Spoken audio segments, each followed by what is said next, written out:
ምን ነው? ስልኩን ዘጋብኝ። ሌላ ነገር ማሰብ አለብኝ። ይሄማ አይሆንም።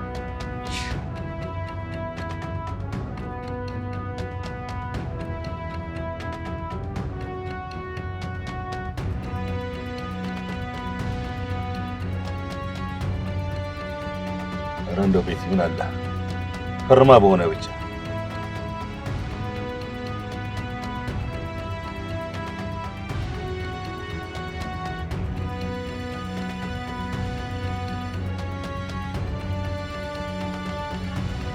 እባክሽ እንዲፈርማ ይሆን በጉዳው ታይ ብቻ ይሄ ቀን ይለፍ ግድ የለም ተፈርምና ብቻ ትደውልልኝ።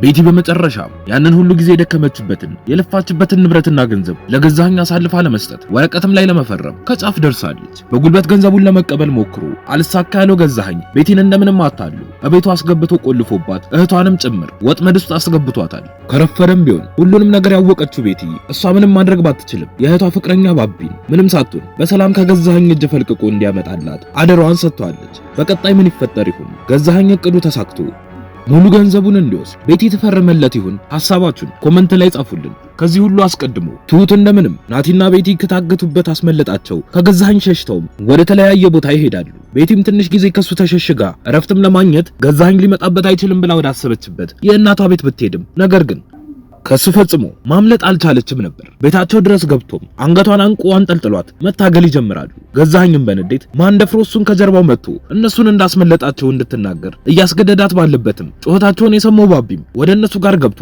ገዛኸኝን ሊያስለቅቀው መሞከር ይጀምራል። እሱም ቤት ይለቆ ወደ እሱ ጋር ይዞርና ይሄ ነው ያዳነሽ ብሎ ይጠይቃታል። እሷም በቁጣ እሱን ጫፉን እንዳትነካው፣ የምትፈልገውን ነገር በሙሉ ከኔ ጋር መጨረስ ትችላለህ፣ ካልሆነ ግን ጮኬ ጎረቤት መሰበስብብህ፣ አሁን ቀጥ ብለህ ከቤት ይውጣልኝ ብላ ስትል ገዛኸኝም ደፈር ብሎ እስቲ ጩሂ ማን እንደሚያደንሽ እናያለን ብሎ ይላታል። ባቢም በሁኔታው ግራ ተጋብቶ ቤቲ ቆይ ምንድነው ችግሩ? እንደውም ቆይ ፖሊስ ጋር ልደውል ብሎ ስልኩን ከኪሱ ሲያወጣ ገዛኸኝም በፍጥነት ስልኩን ይነጥቀውና እንደዚያ ፍህን የምትከፍተው ማን እንደሆንኩ ስለማታቅ ነው፣ አሁን በፍጥነት ውጣ ብሎ ሲለው ከገዛ ቤት ውጣ ተብሎ የተናደደው ባቢም ጭራሽ እኔ ነኝ ከዚህ የምወጣው፣ አሁን ቀልዱን ተውና ራስህ ቀጥ ብለህ ውጣ ብሎ ሲለው ቤቲም ከኔ ጋር ነው ችግርህ፣ ከኔ ጋር ጨርስ ባቢ፣ አንተ ደግሞ እባክህ በቃ እሺ በልና ከዚህ ውጣ ብላ ብትለውም ባቢ ግን በድፍረት ከቆመበት ንቅንቅ አላለም ነበር። ገዛኸኝም ኮቱን ከፈት አድርጎ የያዘውን ሽጉጥ ያሳያትና ነይ በይ አሁን ወደ ቤት እንሂድ ብሎ እጇን ይዟት ከቤቱ ሊወጣ ሲል ባቢም ሌላኛዋን እጇን ይዞ ከመውጣት ያስቆማታል። በዛን ሰዓት ቤት ውስጥ ለብቻዋ ስራ እየሰራች የነበረችው ትሁት ወደ ቤታቸው አንድ ሰው ሲገባ ሰምታ ለመመልከት ስትወጣ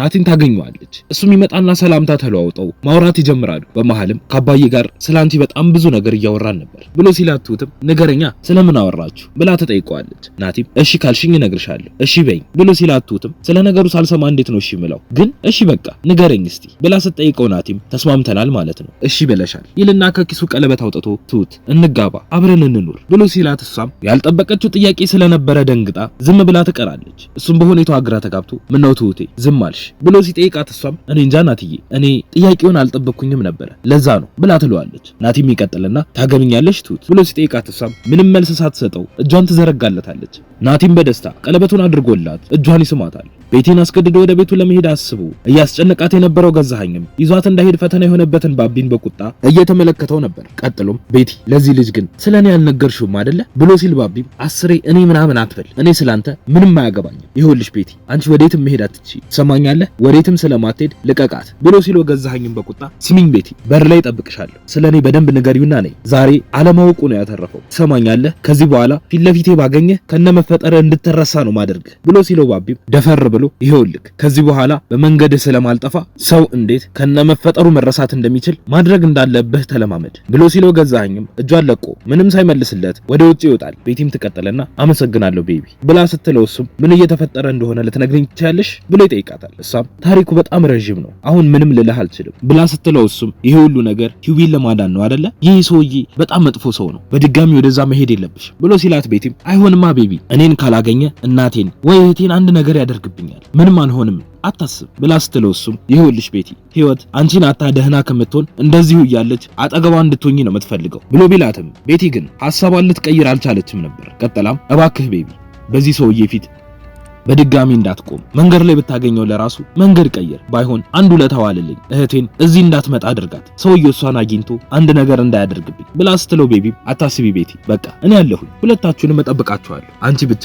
የምልሽን እሺ በይ ብሎ ሲላት ቤቲም አሁን ገና ታላቅ ወንድም እንዳለኝ ተሰማኝ ብላ ታቅፈዋለች። ቀጥላም ሌላ ምርጫ ስላልነበራት ቀጥ ብላ ወደ ገዛኸኝ ጋር ትሄዳለች። እሱም በሰላም ወደ ቤታቸው ይዟት ይሄድና ትሁትንም ጠርቶ ለሱና ለቤቲ ምሳ እንድታቀርብ ያዛታል። ትሁት በሰማችው ነገር ብትደነግጥም እሺ ብላ ወደ ማዕድ ቤቷ መልሳ ምግቧን ማዘጋጀት ትጀምራለች። በሁኔታውም ግራ የተጋባችው ቤቲም ገዜ ግን ምንድነው ለማድረግ እየሞከርክ ያልከው ብላ ስትጠይቀው እሱም ምንም በመሃላችን ያለውን ነገር ሰላም ለማድረግ እየሞከርኩ ነው ያለሁት ሌላ ምንም የለም ግን አንቺ አትጨነቂ ብሎ እያላት ባለበት ትሁት ምሳቸውን ታቀርብላቸዋለች። በዛን ሰዓት ባቢ ለፍቅረኛው ሂዊ ደውለው እያወራት ነበር። እንዴት ነሽ አሁን እህትሽን ድምጿን ስትሰሚ ተረጋጋሽ አይደለ ብሎ ሲላት ሂዊም አልተረጋጋሁም እህቴ ታማ ሆስፒታል ገብታ ነበር አይደለ ብላ ስትጠይቀው ባቢም በድንጋጤ ማን ነው ደግሞ እንደዛ ያለው? እውነት እንደዛ አይደለም ፍቅር ተረጋጊ ቤቲ ደህና ናት ካላመንሺ ደውይና ጠይቂያት ብሎ ሲላት እሷም ችግር የለውም አልደውልም መጥቼ ነው ማያት አሁን መንገድ ጀምሬያለሁ ብላ ትለዋለች። ቤቢም ባለችው ነገር ተደናግጦ ተረጋጊ እንጂ ሂዊ ቆይ ለምንድነው ማታሚኝ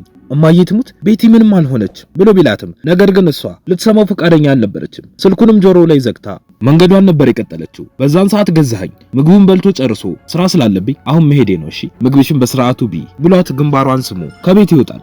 እሱ እግሩ ከመውጣቱም ትሁት ትመጣና ምን ተፈጥሮ ነው ቤቲ ብላ ስጠይቃት እሷም ነገሩ ምንም እንዳልገባት ትነግራታለች። ትሁትም ትቀጠለና ቆይ ግን ከየት ነው ያገኘሽ ማን እንዳዳነሽ አላወቀም አይደለ ብላ ስጠይቃት ቤቲም አላወቀም እኔን ግን ያገኘኝ ቤት ውስጥ ነው በዛ ፍጥነት ይመጣል ብዬ አላሰብኩም ነበር ብላ ያለቻት ባለችበት ስልኳ ይጠራና ታነሳዋለች። ባቢ ነበር። እሱም ይቀጥልና ቤቲ ህይወት ብሎ መንተባተብ ሲጀምር እሷም ህይወት ምን ሆነች ተረጋጋና ንገረኝ እንጂ ብላ ስትለው ባቢም አላውቅም ግን እየመጣች ነው ማን እንደሆነ እኔ እንጃ ግን አንድ ሰው ስላንቺ መታመም ነግሯት እየመጣች ነው ሆስፒታል ከመድረሷ በፊት አንቺ ደውይላት ብሎ ሲላት እሷን በድንጋጤ ወይኔ ቤቲ ብላ ስልኩን ዘግታ ተሯሩጣ በሩን ከፍታ ለመውጣት ስትሞክር በሩ ግን ገዛኸኝ ቆልፎባት ነበር የሄደው። እሷን በብስጭት ወይኔ ይህ ማይረባ ሰውዬ እገለዋለሁ ብላ ማልቀስ ትጀምራለች። እንደምንም ራሷን አረጋግታም ለቤቢ ትደውልና እህቴን ላድናት አልቻልኩም እባክህ አንተ ድረስላት ወዴት እንደሚወስዳት የት እየወሰዳት እንዳለም አላቅም ግን እሷ አቅም የላትም አንድ ነገር እንዳያደርጋት ቶሎ ድረስላት እኔ ላይ በሩን ቆልፎብኝ ነው የሄደው ቤቢ አደራ ብላ ስትለው እሱም እህቷን እንደሚያድንላት እንዳታስብ ነግሯት ስልኩ ይዘጋል። ትሁትም በፍጥነት